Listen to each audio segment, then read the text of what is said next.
نحمده ونصلي ونسلم على رسوله الكريم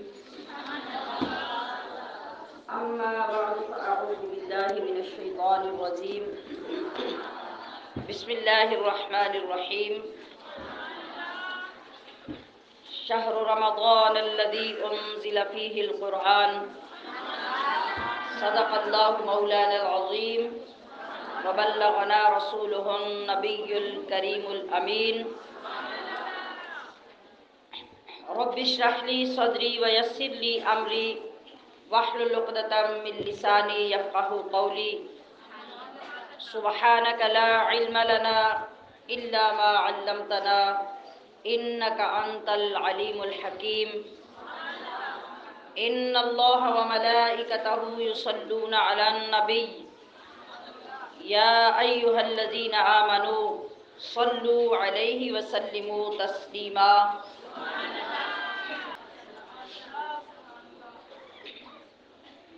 ہمشیران اسلام، آج اس ماہ نور کی تیسری نورانی نشست میں ہم حاضر ہیں۔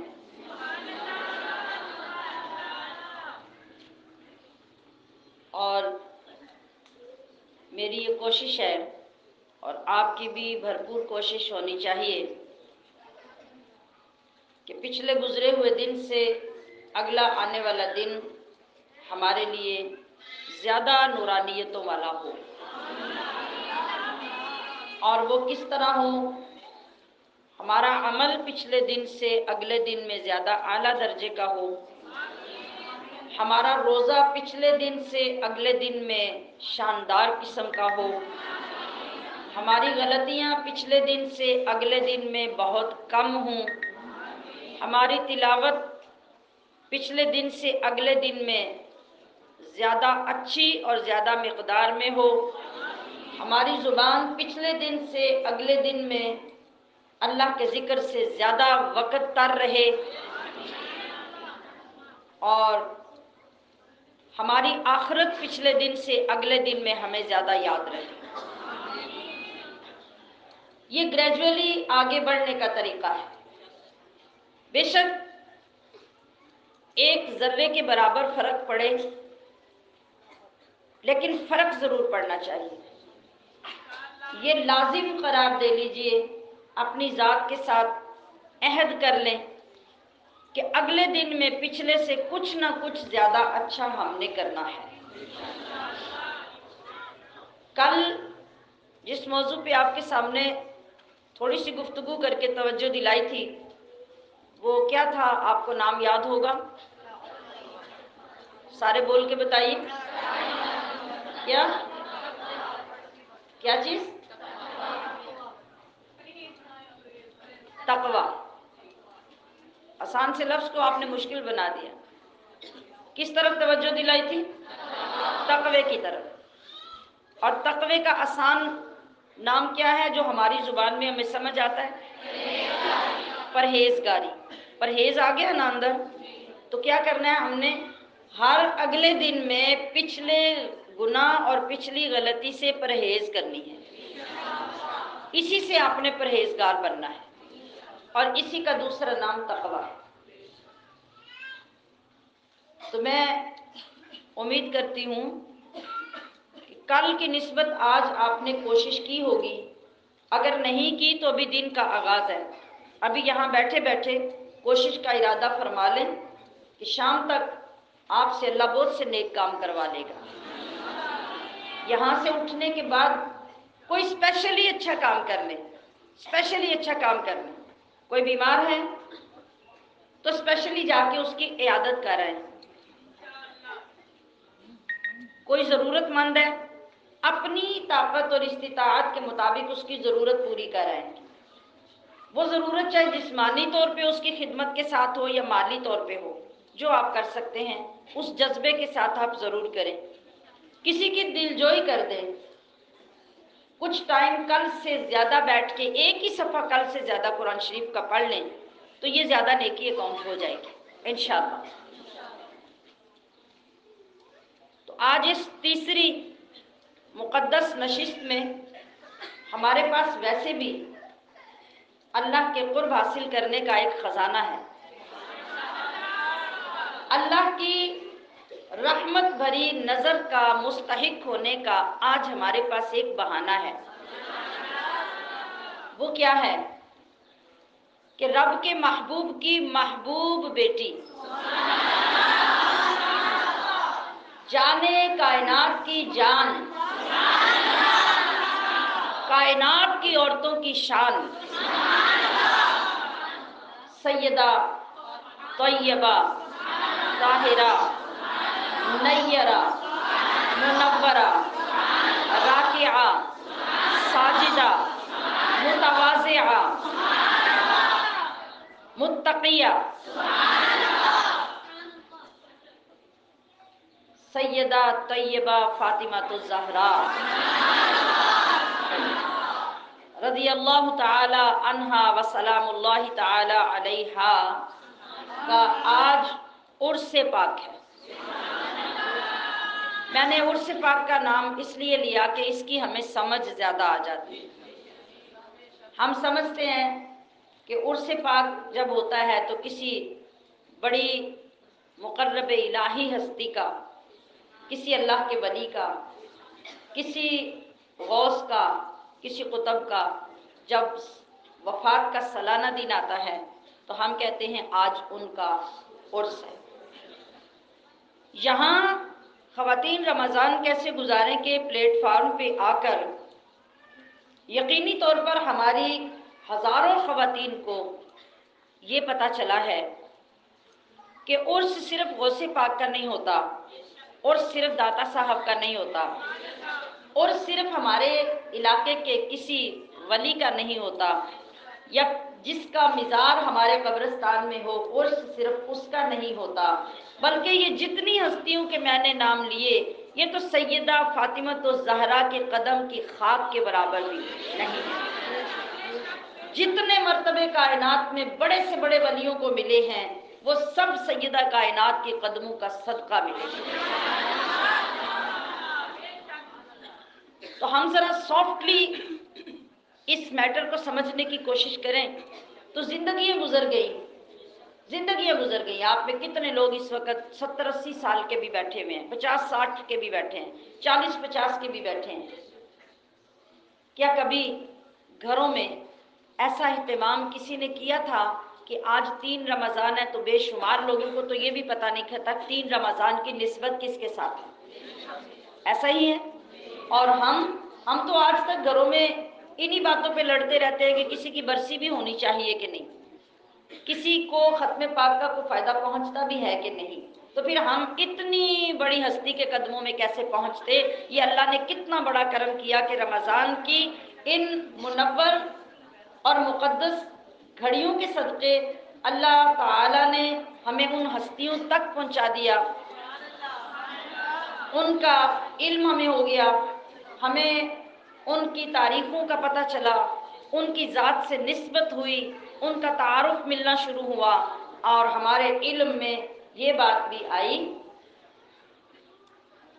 کہ برسی اور عرس صرف اس کا ہی نہیں ہوتا جس کو ہم جانتے ہوں، بلکہ جن کے ذریعے ساری کائنات جانی جانے لگی ہے، سب سے پہلے حقدار وہ ہیں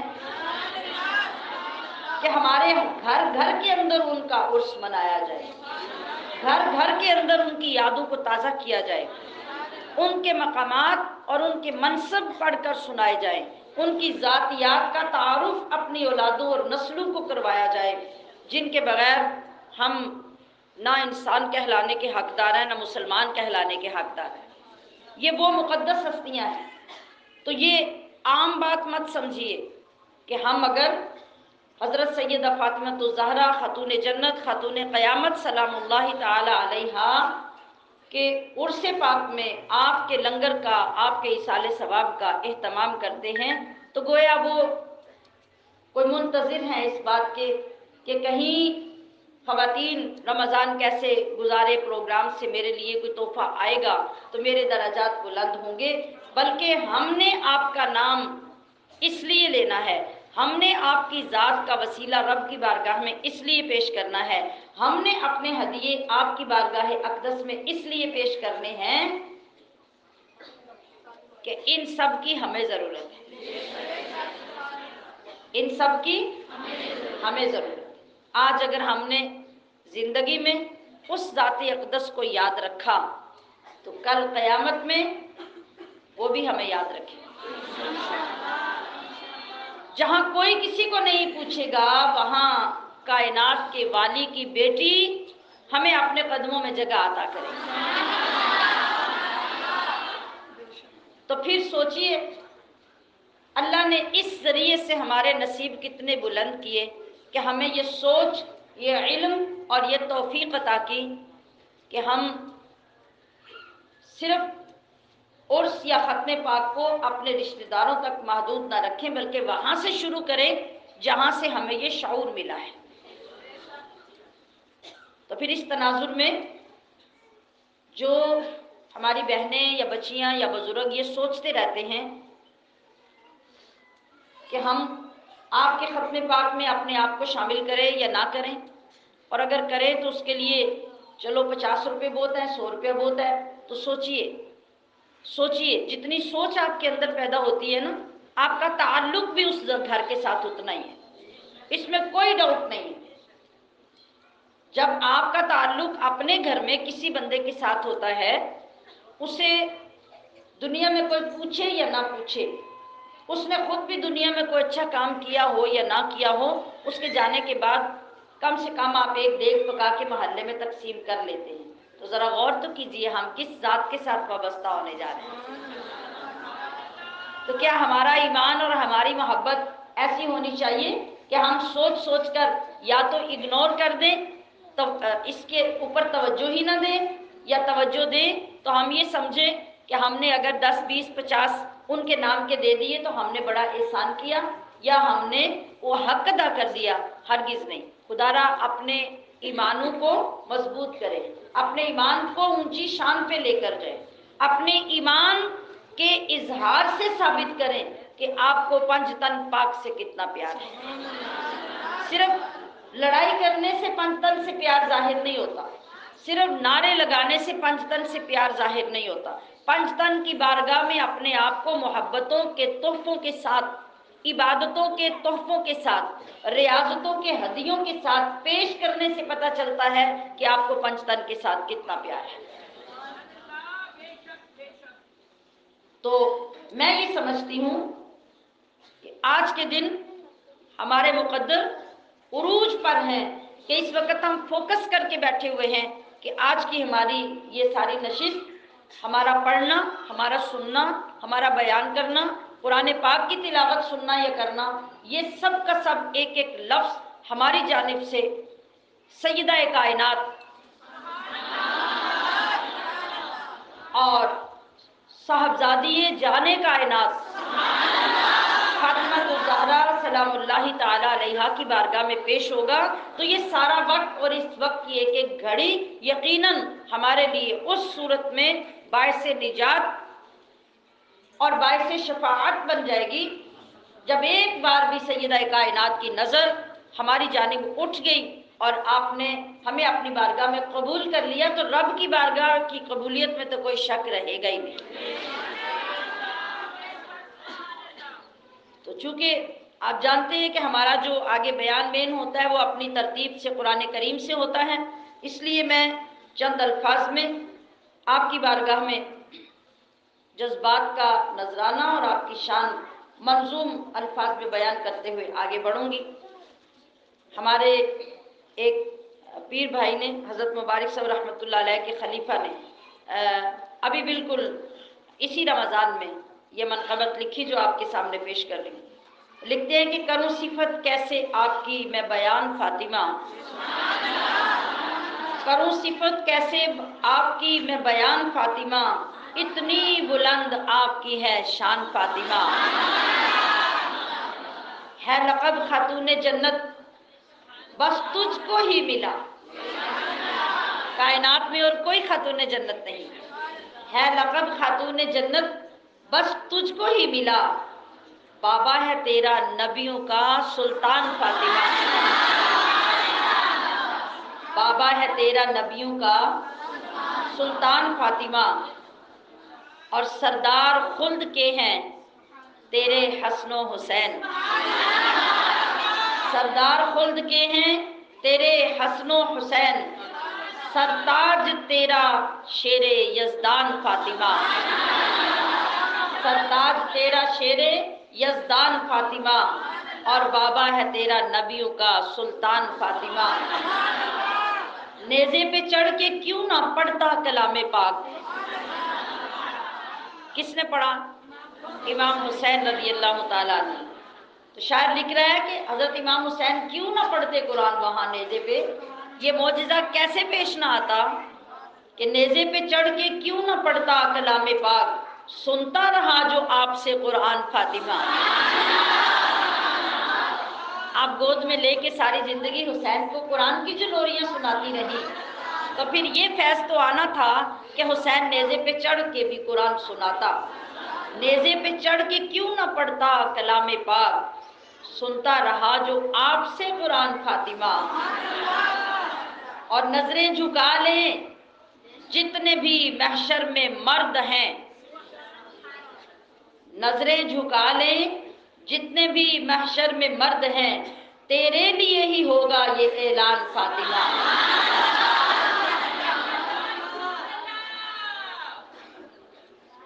کیا ہوگا؟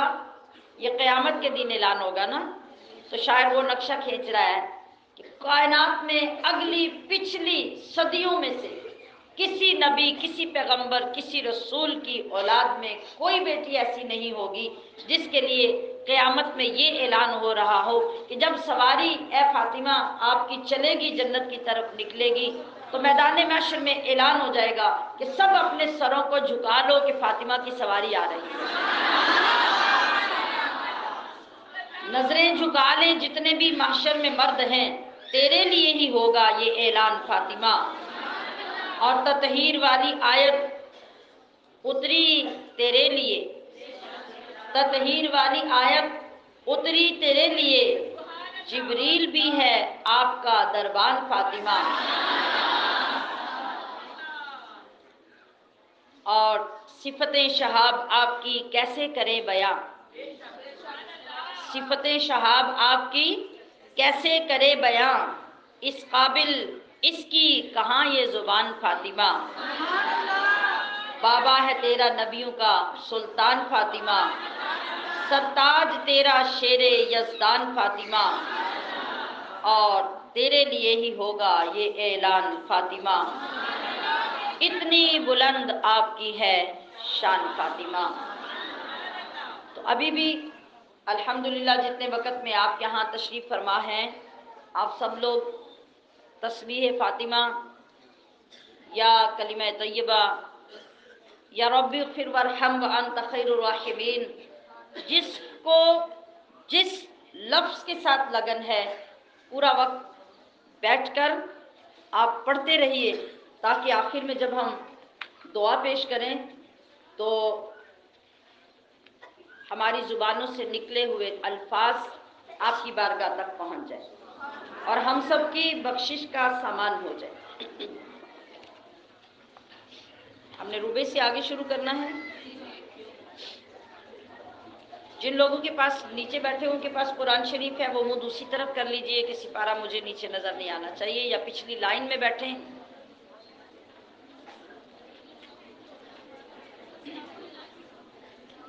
اعوذ باللہ من الشیطان الرجیم، بسم اللہ الرحمن الرحیم۔ وجاوزنا ببني إسرائيل البحر فأتوا على قوم يعكفون على أصنام لهم قالوا يا موسى اجعل لنا إلها كما لهم آلهة قال إنكم قوم تجهلون إن هؤلاء متبر ما هم فيه وباطل ما كانوا يعملون قال أغير الله أبغيكم إلها وهو فضلكم على العالمين وإذ أنجيناكم من آل فرعون يسومونكم سوء العذاب يقتلون أبناءكم ويستحيون نساءكم وفي ذلكم بلاء من ربكم عظيم. وواعدنا موسى 30 ليلة وأتممناها ب10 فتم ميقات ربه 40 ليلة. وقال موسى لأخيه هارون اخلفني في قومي وأصلح ولا تتبع سبيل المفسدين. ولما جاء موسى لميقاتنا وكلمه ربه قال رب أرني أنظر إليك قال لن تراني ولكن انظر إلى الجبل فإن استقر مكانه فسوف تراني. فلما تجلى ربه للجبل جعله دكا وخر موسى صاعقا. فلما أفاق قال سبحانك تبت إليك وأنا أول المؤمنين. قال يا موسى إني اصطفيتك على الناس برسالاتي وبكلامي فخذ ما آتيتك وكن من الشاكرين. وكتبنا له في الألواح من كل شيء موعظة وتفصيلا لكل شيء فخذها بقوة وأمر قومك يأخذوا بأحسنها سأريكم دار الفاسقين. سأصرف عن آياتي الذين يتكبرون في الأرض بغير الحق وإن يروا كل آية لا يؤمنوا بها وإن يروا سبيل الرشد لا يتخذوه سبيلا وإن يروا سبيل الغي يتخذوه سبيلا. ذلك بأنهم كذبوا بآياتنا وكانوا عنها غافلين. والذين كذبوا بآياتنا ولقاء الآخرة حبطت أعمالهم هل يجزون إلا ما كانوا يعملون. واتخذ قوم موسى من بعده من حليهم عجلا جسدا له خوار ألم يروا أنه لا يكلمهم ولا يهديهم سبيلا اتخذوه وكانوا ظالمين. ولما سقط في أيديهم ورأوا أنهم قد ضلوا قالوا لئن لم يرحمنا ربنا ويغفر لنا لنكونن من الخاسرين. ولما رجع موسى إلى قومه غضبان أسفا قال بئس ما خلفتموني من بعدي أعجلتم أمر ربكم وألقى الألواح وأخذ برأس أخيه يجره إليه قال ابن أم إن القوم استضعفوني وكادوا يقتلونني فلا تشمت بي الأعداء ولا تجعلني مع القوم الظالمين. قال رب اغفر لي ولأخي وأدخلنا في رحمتك وأنت أرحم الراحمين.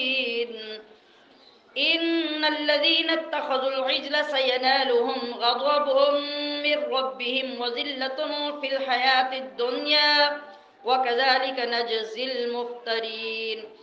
والذين عملوا السيئات ثم تابوا من بعدها وآمنوا إن ربك من بعدها لغفور رحيم. ولما سكت عن موسى الغضب أخذ الألواح وفي نسختها هدى ورحمة للذين هم لربهم يرهبون. واختار موسى قومه 70 رجلا لميقاتنا فلما أخذتهم الرجفة قال رب لو شئت أهلكتهم من قبل وإياي أتهلكنا بما فعل السفهاء منا إن هي إلا فتنتك تضل بها من تشاء وتهدي من تشاء أنت ولينا فاغفر لنا وارحمنا وأنت خير الغافرين. صدق الله العظيم.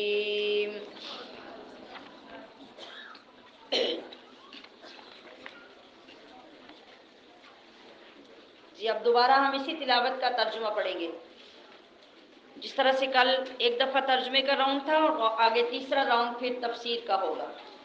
آج میں نے تلاوت شروع کرنے سے پہلے آپ کو ایک دن یاد نہیں دلایا کہ تلاوت کو خاموشی سے سننا کتنا ضروری ہے، بلکہ واجب ہے۔ اگر تلاوت قرآن کے درمیان کوئی بات کرتا ہے تو وہ حرام ہے۔ تو ہم شروع کرتے ہیں ترجمہ۔ وجاوزنا، اور ہم نے پار اتارا۔ پیچھے والا کل کا سبق یاد رکھنا ہے۔ کل آخر پہ ہمارا سبق کہاں مکمل ہوا تھا؟ اللہ پاک نے فرمایا کہ ہم نے فرعون اور اس کی قوم کے بڑے بڑے محل، بڑی بڑی کوٹھیاں، بڑے بڑے بنگلے سب برباد کر دیے، ان میں سے کچھ باقی نہیں رہا، اور ان کی زمینوں کا مالک کس کو کر دیا؟ بنی اسرائیل کو، اور یہ صلہ ان کو بیماریوں، مصیبتوں، پریشانیوں، اذیتوں کے صبر کرنے پر اللہ نے عطا کیا۔ اب پیچھے بھی بات ہوئی تھی کہ ہم نے فرعون اور اس کے لشکر کو سمندر میں غرق کر دیا یا دریا میں غرق کر دیا۔ اب اسی دریا سے جس طرح اللہ نے بنی اسرائیل کو آگے گزارا، آج کا ترجمہ وہاں سے شروع ہو رہا ہے۔ اب توجہ رہے۔ وجاوزنا، اور ہم نے پار اتارا، بی بنی اسرائیل، بنی اسرائیل کو، البحر، سمندر سے۔ سمندر اور دریا دونوں اس کا معنی کیا جا سکتا ہے۔ فَأَتَوْا، تو ان کا گزر ہوا، عَلَىٰ قَوْمٍ، ایسی قوم پر، يَعْكُفُونَ عَلَىٰ، جو جمے بیٹھے تھے، أَصْنَامٍ لَهُمْ، اپنے بتوں کے سامنے۔ قالوا، وہ بولے، یعنی بنی اسرائیل بولے، یا موسیٰ، اے موسیٰ، اجعل لنا، ہمارے لیے بھی بنا، الہًا، ایک ایسا معبود، کما لہم، جیسے ان کے ہیں، آلہہ، معبود۔ قال، موسیٰ نے فرمایا، انکم، بے شک تم، قوم، قوم ہو، تجہلون، جاہل۔ ان ہؤلاء، بے شک یہ لوگ، متبر، تباہ ہو کر رہیں گے، ما ہم فیہ، جس کام میں لگے ہیں، وباطل، اور نرا باطل ہے، ما کانوا یعملون، جو کچھ وہ کر رہے ہیں۔ قال، کہا موسیٰ نے، اغیر اللہ، کیا اللہ کے سوا، ابغیکم، میں تلاش کروں تمہارے لیے، الہن، کوئی اور خدا۔ یعنی یہ انداز آپ کا بڑا حیران ہو کر تعجب کے ساتھ تھا کہ تم سب کچھ بھول گئے جس اللہ نے تمہیں یہاں تک پہنچایا، تو اب میں اللہ کے سوا تمہارے لیے کوئی اور معبود ڈھونڈوں۔ وَهُوَ، حالانکہ اسی نے، فضلکم، فضیلت دی تمہیں، علی العالمین، تمام زمانے پر۔ وَإِذْ أَنْجَيْنَاكُمْ، اور جب ہم نے تمہیں نجات بخشی، من آل فرعون، آل فرعون سے، یسومونکم، کہ چکھا دیتے تھے تمہیں، سوء العذاب، سخت بری مار، یقتلون، وہ ذبح کرتے، ابناءکم، تمہارے بیٹے، ویستحیون، اور وہ زندہ چھوڑتے، نساءکم، تمہاری عورتوں کو، وفی ذالکم بلاء، اور اس میں تھی آزمائش، من ربکم، تمہارے رب کی طرف سے، عظیم، بہت بڑی، وواعدنا، اور ہم نے وعدہ فرمایا، موسیٰ سے، ثلاثین لیلہ، 30 راتوں کا، وَأَتْمَمْنَاهَا، اور مکمل کیا انہیں، بعشر، ہم نے 10 بڑھا کر، کتنی ہو گئی؟ 40۔ فتم، تو پوری ہو گئی، میقات ربہ، اس کے رب کی، 40 لیلہ، 40 راتیں، یہ راتیں لفظ ہے، جس کے پاس پینسل ہے اسے ٹھیک کر لیجیے، 40 راتیں۔ وقال موسیٰ، اور موسیٰ نے کہا، لأخیہ ہارون، اپنے بھائی ہارون سے، اخلفنی، میرا نائب رہنا، فی قومی، میری قوم میں، وأصلح، اور اصلاح کرتے رہنا، ولا تتبع، اور مت چلنا، سبیل المفسدین، فسادیوں کے راستے پر۔ ولما جاء، اور جب آئے موسیٰ، لمیقاتنا، ہمارے مقررہ وقت پر، وکلمہ، اور کلام فرمایا اس سے، ربہ، اس کے رب نے، قال، عرض کی موسیٰ نے، ربی، اے میرے رب، آرینی، مجھے اپنا دیدار دکھا، انظر، کہ میں دیکھوں، الیک، تجھے، قال، اللہ نے فرمایا، لن ترانی، ہرگز نہ دیکھ سکے گا تو مجھے، ولکن انظر، اور ہاں دیکھ، الی الجبل، اس پہاڑ کی طرف، فإن استقر، پھر اگر وہ ٹھہرا رہا، مکانہ، اپنی جگہ، فسوف ترانی، تو ان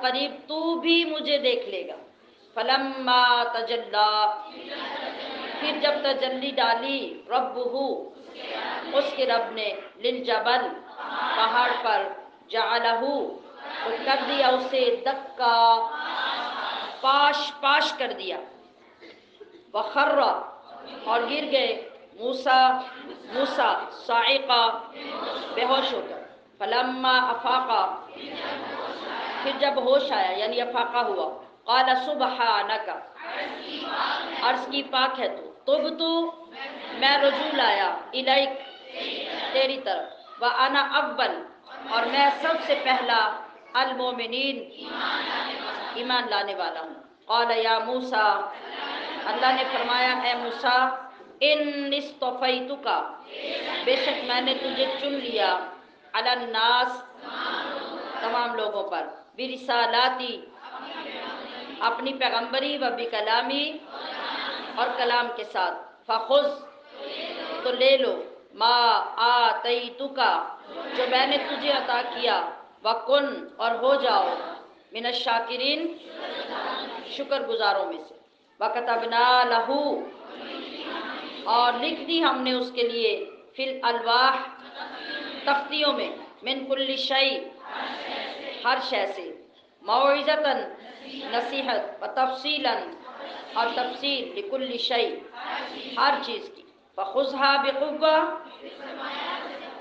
پھر فرمایا اسے پکڑ لو مضبوطی سے، وأمر قومک، اور حکم دو اپنی قوم کو، یاخذوا، کہ وہ اختیار کریں، بأحسنھا، اس کی اچھی باتیں، سأریکم، ان قریب میں دکھاؤں گا تمہیں، دار الفاسقین، فاسقوں کا گھر، سأصرف، میں پھیر دوں گا، عن آیاتی، اپنی نشانی اس سے، الذین یتکبرون، ان کو جو تکبر کرتے ہیں، فی الارض، زمین میں، بغیر الحق، ناحق، وَإِن یروا، اور اگر دیکھ بھی لیں، کل آیہ، ہر ایک نشانی، لا یؤمنوا بہا، تو وہ نہ ایمان لائے ان پر، وَإِن یروا، اور اگر دیکھ بھی لیں، سبیل الرشد، رشد و ہدایت کا راستہ، لا یتخذوہ، تو نہ چلنا اختیار کریں، سبیلا، اس راستے پر، وَإِن یروا، اور اگر دیکھیں، سبیل الغی، گمراہی کے راستے کو، یتخذوہ، تو فوراً وہ بنا لیں اس کو، سبیلا، اپنا راستہ، ذالک، بأنہم، اس لیے کہ انہوں نے، کذبوا، جھٹلایا، بآیاتنا، ہماری آیتوں کو، وکانوا، اور ہمیشہ رہے وہ، عنہا، ان سے، غافلین، غافل، والذین، اور وہ جنہوں نے، کذبوا، جھٹلایا، بآیاتنا، ہماری آیتوں کو، ولقاء الآخرہ، اور آخرت کی ملاقات کو، حبطت اعمالہم، هل یجزون، کیا بدلہ ملے گا ان کو، الا ما كانوا یعملون، مگر وہی جو کرتے تھے، واتخذ، اور بنا لیا، قوم موسیٰ، قوم موسیٰ نے، من بعدہ، اس کے طور پہ جانے کے بعد، موسیٰ علیہ السلام طور پہ چلے گئے تھے، جو پیچھے بھی ذکر ہوا 40 دن کا وعدے کے لیے، تو قوم نے کیا کیا؟ پیچھے بنا لیا من حلیہم، اپنے زیورات سے، عجلا، بچڑا، جسد لہ خوار، بے جان جسم تھا جس کی آواز تھی گائے جیسی، الم یرو انہ لا یکلمہم، نہ کلام کر سکتا ہے ان سے، ولا یہدیہم، اور نہ ہدایت دے سکتا ہے انہیں، سبیلا، اتخذوہ، انہوں نے اسے معبود بنا لیا، وکانوا، اور وہ تھے، ظالمین، ظالم، ولما سقط، اور جب وہ شدید نادم ہوئے، فی ایدیہم، اپنے قیت، ورعوا، اور انہوں نے دیکھا، انہم، کہ وہ قد ضلوا، بہک گئے ہیں یعنی گمراہ ہو گئے ہیں، قالوا لئن لم یرحمنا، اگر ہم پہ رحم نہ فرماتا، ربنا ویغفر لنا، اور ہمیں نہ بخشتا، لنکونن، تو ہم ضرور ہوتے، من الخاسرین، خسارہ پانے والوں، ولما رجع موسیٰ، اور جب موسیٰ واپس آئے، الی قومہ، اپنی قوم کی طرف، غضبان اسفا، بہت غصے میں افسوس کرتا، قال بئس ما، کہا کیا ہی بری کی، خلفتمونی، میری جانشینی تم نے، من بعدی، میرے بعد، اعجلتم امر ربکم، اپنے رب کے فرمان سے، وَأَلْقَى الْأَلْوَاحَ، اور غصے سے ڈال دی تختیاں، یعنی زمین پہ ڈال دی، وَأَخَذَ، اور پکڑ لیا، بِرَأْسِ أَخِيهِ، اپنے بھائی کا سر، يَجُرُّهُ، اسے کھینچا، إِلَيْهِ، اپنی طرف، قَالَ ابْنَ أُمَّ، کہا ہارون نے، کیا ہے میرے ماں کے بیٹے، ان القوم، قوم نے، استضعفونی، وقادوا یقتلوننی، اور قریب تھا کہ وہ مجھے قتل کریں، فلا تشمت، پس نہ ہنساؤ، بی الاعداء، مجھ پر دشمنوں کو، ولا تجعلنی، اور نہ شمار کرو مجھے، مع القوم الظالمین، قال رب اغفر لی، موسیٰ نے عرض کیا، میرے رب مجھے بخش دے، ولی اخی، اور میرے بھائی کو، وادخلنا فی رحمتک، اپنی رحمت میں، وانت ارحم الراحمین، اور تو ہی ارحم الراحمین ہے، ان الذین اتخذوا العجل، بچڑے کو معبود، سینالہم، ان قریب پہنچے گا انہیں، غضب، غضب، من ربہم، ان کے رب کی طرف سے، وذلہ، اور ذلت، فی الحیات الدنیا، وکذالک نجزی، اور اسی طرح سزا دیتے ہیں ہم، المفترین، بہتان لگانے والوں یا گھڑنے والوں کو، والذین، اور وہ جنہوں نے، عاملوا السیئات، برے اعمال کیے، ثم تابوا، پھر توبہ کر لی، من بعدہا، اس کے بعد، وہ آمنوا، اور ایمان لے آئے، ان ربک، تو بے شک آپ کا رب، من بعدہا، اس کے بعد، لغفور الرحیم، ضرور غفور الرحیم ہے، ولما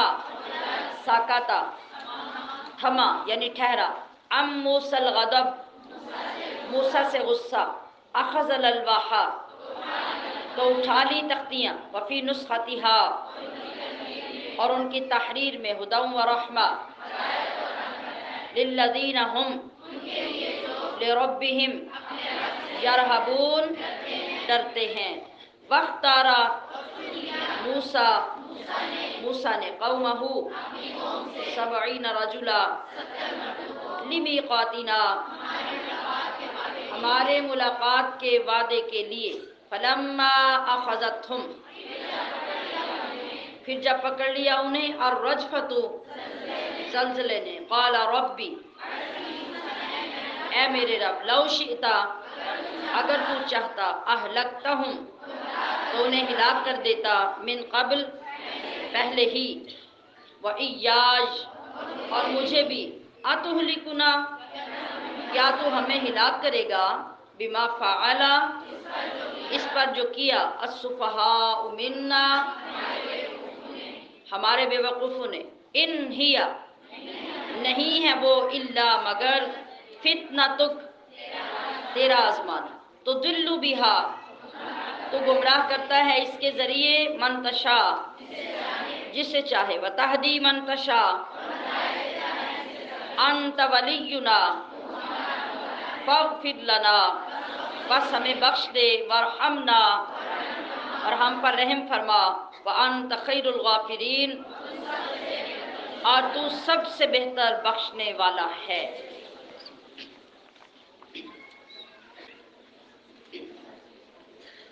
جی آج کے سبق سے جو آغاز ہو رہا ہے کہ ہم نے بنی اسرائیل کو دریا سے یا سمندر سے پار کر دیا،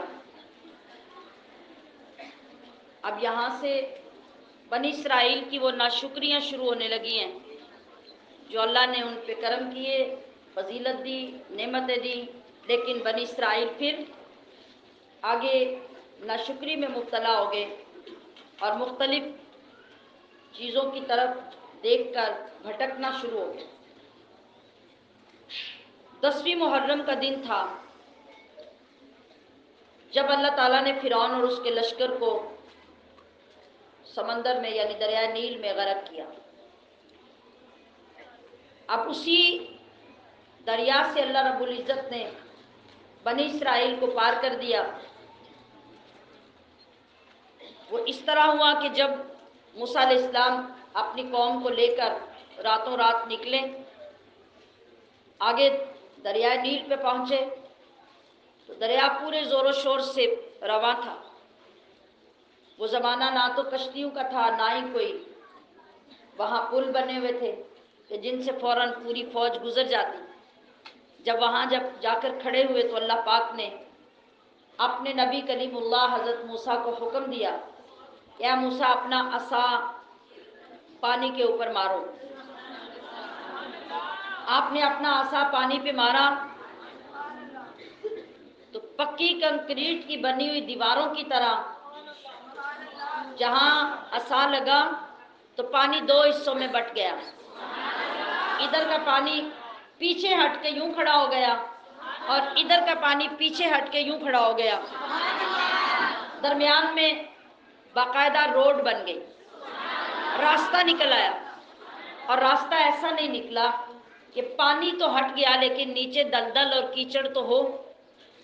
یہ اللہ تعالیٰ نے موسیٰ علیہ السلام کو جو معجزہ عطا کیا، وہاں پانی کیچڑ دلدل تو بڑی دور کی بات ہے، نمی تک نہیں رہی، بالکل خشک راستہ جس سے تیزی سے فوج گزر سکتی تھی، بلکہ جب وہ وہاں سے گزر رہے تھے تو پیچھے والوں کو مٹی اڑتی ہوئی نظر آ رہی۔ سبحان اللہ۔ تو جب یہ لوگ دریا پار کر گئے، آدھے میں پہنچے تھے تو پیچھے فرعون بھی لشکر لے کے آ گیا تھا۔ اس نے دیکھا کہ یہاں تو مسئلہ ہی نہیں ہے، سب راستے بنے پڑے ہیں۔ اس نے فوراً اپنے لشکر کو کہا کہ تم بھی اپنے گھوڑے ڈال دو۔ سب جب پہنچے، وہ لشکر بنی اسرائیل کا کنارے پہ چڑھ گیا اور یہ درمیان میں پہنچ گئے۔ جب یہ درمیان میں پہنچے، اللہ نے پانی کا حکم دیا، دونوں طرف سے پانی مل گیا، پورا لشکر تباہ ہو گیا، سب لشکر پانی میں غرق ہو گئے۔